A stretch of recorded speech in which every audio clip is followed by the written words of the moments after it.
Hi everybody, welcome to Tea Time with the Emprezz here at Gorilla Mafia Entertainment, LLC Media, and Soul Central Magazine. We're here today with Mr. Richard Jensen. I'm telling you guys, everybody, you don't even know the conversation that I've been having with this man about artificial intelligence, AI, all this good techie stuff and everything. So today we're going to give everybody in our audience a little bit of taste of what's going on, and Richard's going to let you in on what's going on. And I also want to let you know, as I was thumbing through a magazine here, and you know what, and I'm also, because I'm not bougie like that, I like to give people credit to the Silicone Slopes magazine, okay? You guys got a good look on this, and if you turn, and I'll make sure that I got it on the right page, because you guys know I'm never on the right page for most things that are going on in life that is with me right here, but you know what, Bridget, you're going to have to show me where that back is on, because I think Diane just went on and see. Y'all already know. People are probably saying, why y'all give Gwen the magazine? You know she ain't going to find out what's needed to be going on in there. And it's for the next 2 pages. And here we go. Mental gurus, boys and girls. Okay, and so if you guys have a chance, you know what, pick up the Silicone Slopes magazine from Utah, and if you want to know more about what's going on with Richard Jensen with them, you can. And I will let you guys know that I am giving y'all a shout out, okay, even though, you know, we all here in Utah, we all got to work together. Someone, thank you for being here with us today, baby. And so, you know what, why don't you let everybody know a little bit what's going on? Because I know my husband Chris met you at Incandescent that was happening up there in Bonneville. Yeah. And so what was you doing up there? I had an art installation at Emprezz. We actually, me and an organization that I founded,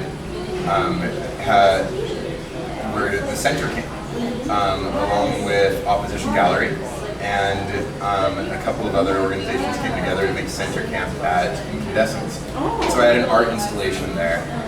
And I was just there kind of in my art garb instead of my business garb. And you know, so everybody has that dual kind of personality to them. You know, they have sure. the garb that they work with, and then they have, you know, when they got to get down to business, you know what I'm saying? You got a little GQ and everything. Me, on the other 10, everybody's like this. It's like Gwen never leaves Ivory Coffee Teas and Mochas. So 9 times out of 10, she's in some kind of roster wear, some kind of wrap. I love your style. And It's okay, great. you know, her dreads, or you know what, I will change up on y'all and get the wigs out, but you know, we ain't gonna go into that one right there. So Incandescent. So how did it go about? How did you like it out there in the desert, man? Sitting in the whole art field and everything? I used to teach survival skills in the desert, so it was very comfortable for me in terms of the heat and being out in the desert. I think it comes naturally. It's pretty sweet. That's how I got my start in mental health. Actually, was teaching survival skills to at-risk youth in the desert.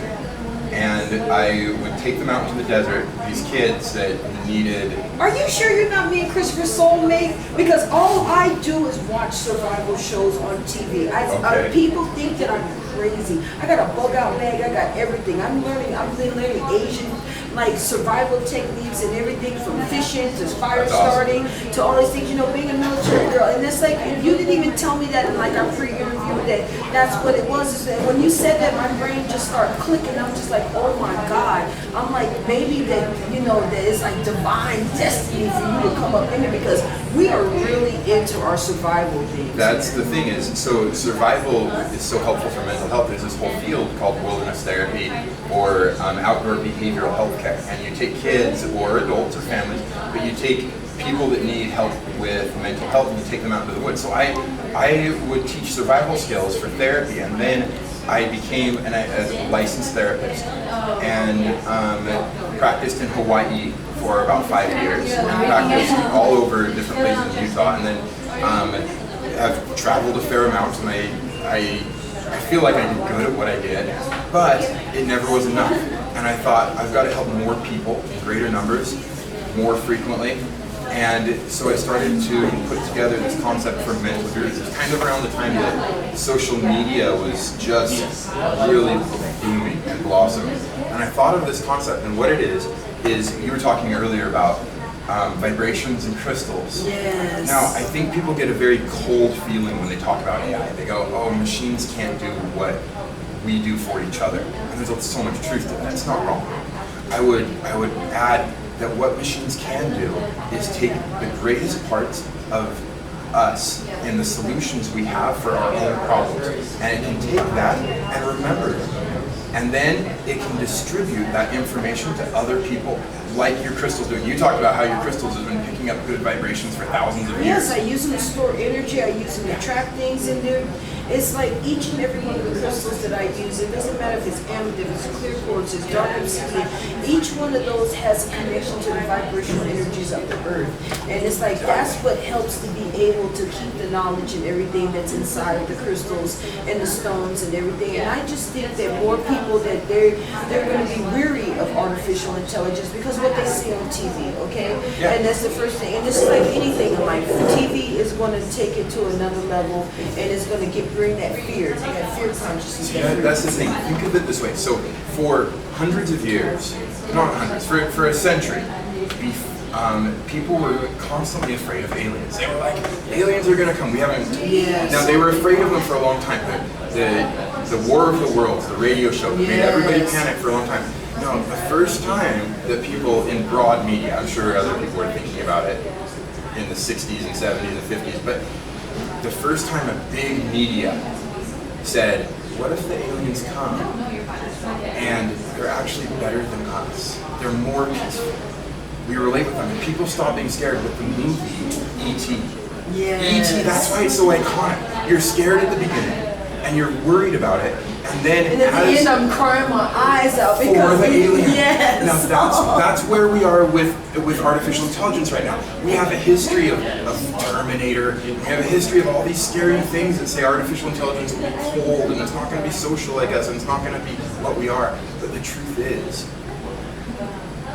artificial intelligence is going to help humanity the way that the scientific method has helped humanity. So, it's going to revolutionize a lot of things. So Bridget, so the whole concept is like this, okay?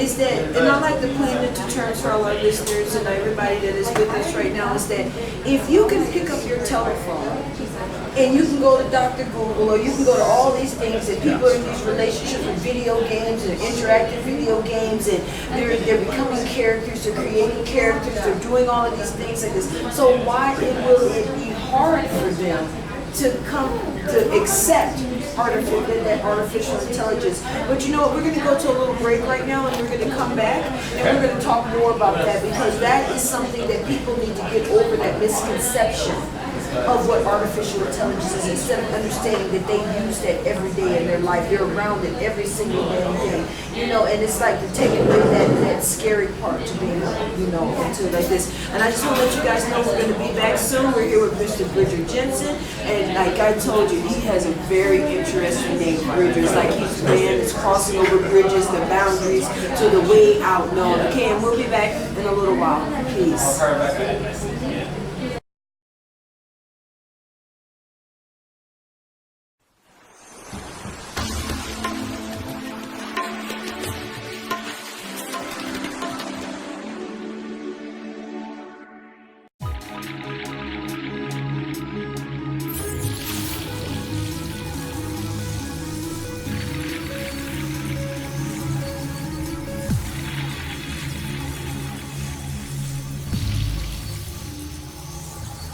What?